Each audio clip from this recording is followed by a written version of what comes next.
Donc je vais cliquer sur mon chien bleu. Il arrive. Il n'y a pas de curseur de progression, c'est ennuyeux. On ne sait pas. Il y a juste en bas à gauche un petit log qui dit données transférées depuis clarity.ms ou quoi. Je n'ai pas bien vu, mais c'est en train d'arriver. Et alors c'est un système de capture par nuage de points. Vous allez voir, il y a différents systèmes de capture. On va parler un peu de ça. Voilà. Voilà. Donc vous voyez un peu l'appartement, j'avais très peu de recul, c'est l'endroit de l'appartement où il y avait le plus d'espace autour, mais donc voilà. Donc il vous fait une petite animation, c'est sympa autour. Mais surtout, là je vais cliquer, ok, et zoomer en arrière. Non, c'est pas chez moi. C'est trop chic pour être chez moi. Bon, quoi qu'il en soit, je vais zoomer en arrière. J'ai peut-être zoomé un peu trop en arrière.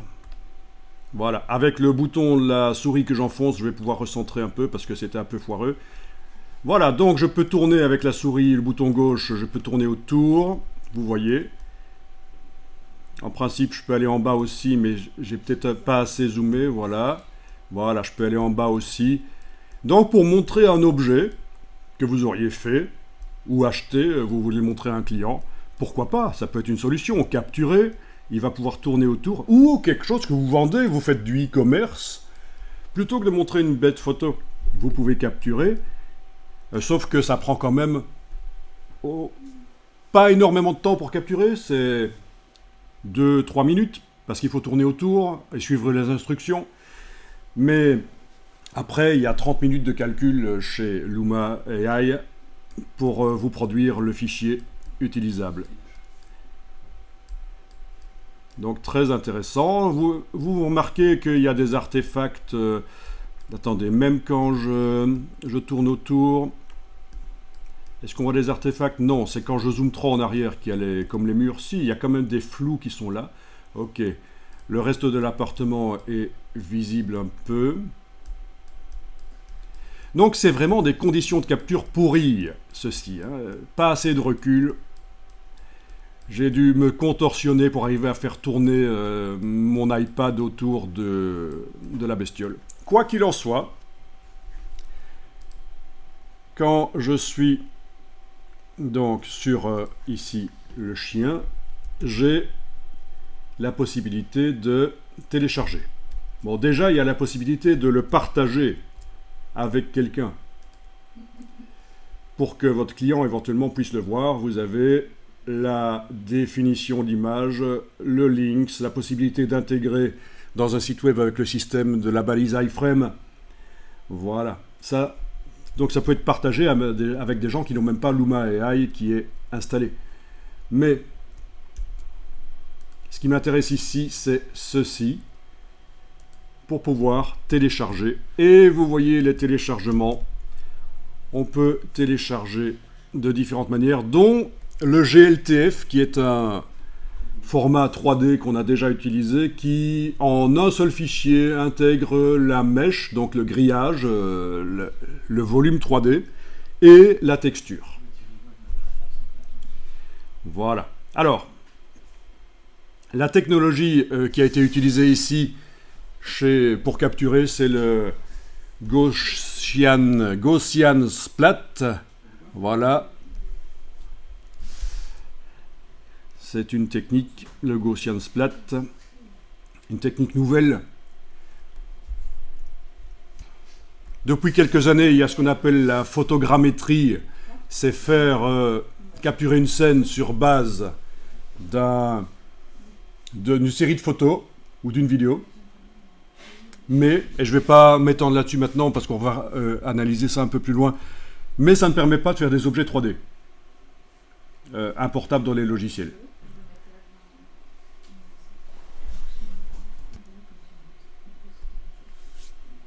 Alors, je l'ai déjà téléchargé en version low poly.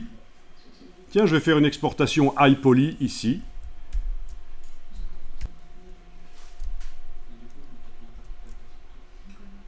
Ok.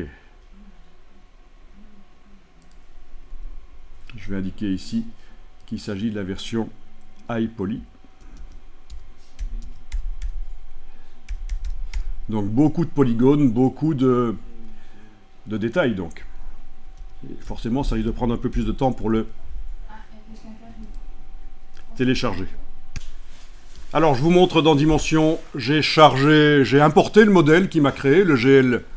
Et voilà, dans Dimension, on peut tourner autour. Mais vous voyez que le support que j'ai utilisé, la chaise à piano, a été considéré comme étant, comme faisant partie de la capture, en fait. Donc, idéalement, j'aurais peut-être dû poser, en fait, le chien sur le sol et peut-être que l'exportation par Luma, il aurait considéré que le sol ne fait pas partie de la capture. Ça aurait été le plus intelligent. Mais en tout cas, voilà. Et ça, c'est le low poly.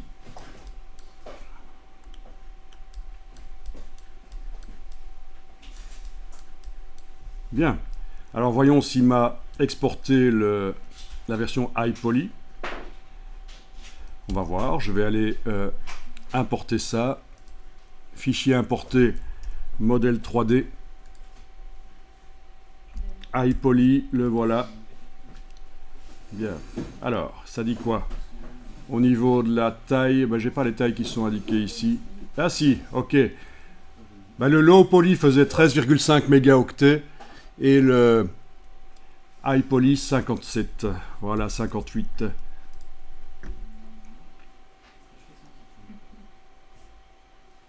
Voilà, il est arrivé. Je vais le mettre à côté. Là, c'est celui qui est à droite. Et je vais pouvoir essayer de comparer. Donc, la version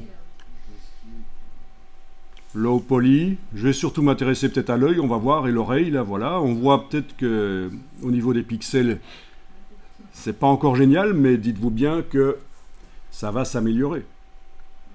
Ah, ça me rappelle quand j'étais jeune et graphiste, et quand je commençais à devenir un peu bon, il y en a qui disaient « Ah, il faut arrêter, c'est vraiment nul ce que tu fais. » Tout ça parce que je devenais trop bon. Alors moi, j'avais toujours ma petite phrase. Ah, mais non, mais ok, c'est pas très bon, mais je vais m'améliorer. Et alors là, la personne « Non, non, surtout pas, n'essaye... » Ça me fait rire. Les gens sont tellement stupides. Ok. Ah ça, la stupidité est universelle. Alors, voyons un peu ça. L'œil, ben vous voyez la différence? Allez, je vais aller remettre l'autre parce que c'est vrai que c'est pas évident. Ouais, c'est quand même un peu plus flou ici, moins détaillé, alors que celle d'à côté, le iPoly, c'est un peu mieux. Et on fait quoi, monsieur, avec cette technique? Donc, par exemple, ça peut servir à montrer un objet que tu vends, ou tu as un client qui vend des choses, plutôt que de montrer des bêtes photos sur le site web, il peut montrer des objets autour desquels on peut tourner. Pas ici dans Dimension, mais dans l'exportation directement de Luma AI, l'intégration sur un site web, ça peut être sympa de montrer qu'on peut tourner autour de l'objet. Il y a des sites web qui le font, parce que pour vraiment appréhender l'objet dans toutes ses dimensions, c'est le cas de le dire. Voilà. Donc, je répète, capture qui est vraiment pourrie parce que j'avais très peu de recul dans l'appartement. Mais enfin, malgré tout, c'est pas trop mal. Je vous rappelle qu'avec Adobe Dimension, on peut également faire de l'exportation. On peut également faire de l'exportation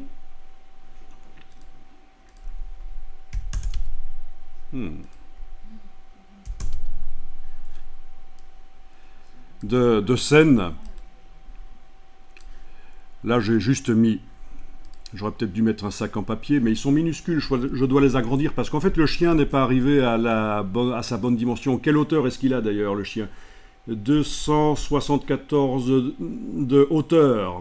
Donc, avec son tabouret, il fait 2,74 m. Non, il y a une petite erreur, là, de calcul de la dimension.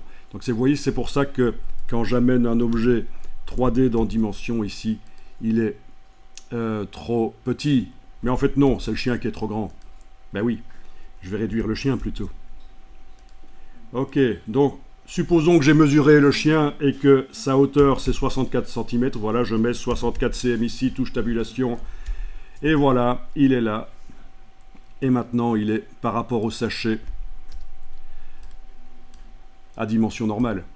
Ok, donc j'étais en train de vous dire, n'oubliez pas qu'il y a possibilité, toujours, dans Adobe Dimension, d'exporter une scène pour que n'importe qui, même qui n'a pas Adobe Dimension, puisse la voir. Vous avez ici le bouton de partage. Donc vous pourriez même mettre plusieurs objets capturés par Luma, les mettre l'un à côté de l'autre. Vous avez la possibilité d'exporter un instantané, ça n'a pas beaucoup d'intérêt, mais pourquoi pas, pour montrer rapidement à quelqu'un une scène. Et surtout, ce qui m'intéresse, c'est publier une scène 3D. Je vais lui mettre un nom. Voilà. Chien bleu et sachet. Pas facile à prononcer le matin. Je vais cliquer sur créer un lien public.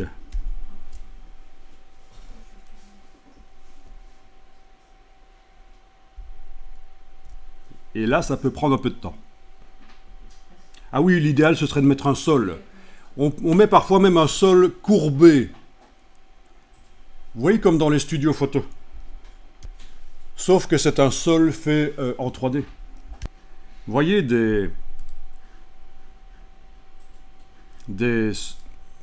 Ici, évidemment, c'est un fond vert, c'est pas l'idéal comme exemple, mais dans Dimension, vous pourriez faire l'équivalent de ce qu'on fait dans un studio photo, une toile de fond avec le raccord entre le sol et le mur, c'est courbé.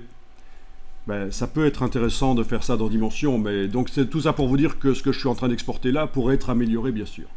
Alors, vous voyez que ça prend quand même pas mal de temps. Ça dépend aussi de la... Ah ben voilà, c'est fait. J'allais dire de la rapidité du web. Donc ici, je vais cliquer sur afficher sur le web.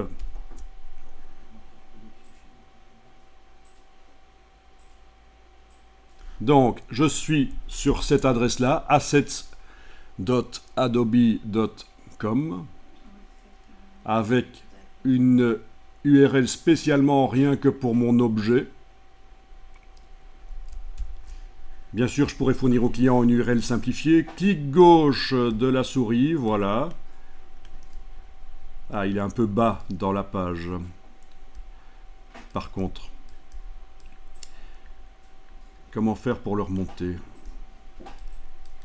Ah si, bouton droit, on peut repositionner. Donc voilà des instructions qu'il faudra redonner au client pour qu'il puisse regarder. Et donc voilà, c'est pas génial ça? Non, hein, c'est nul. Vraiment, quand ça vous fait des choses comme ça en quelques clics, c'est révoltant.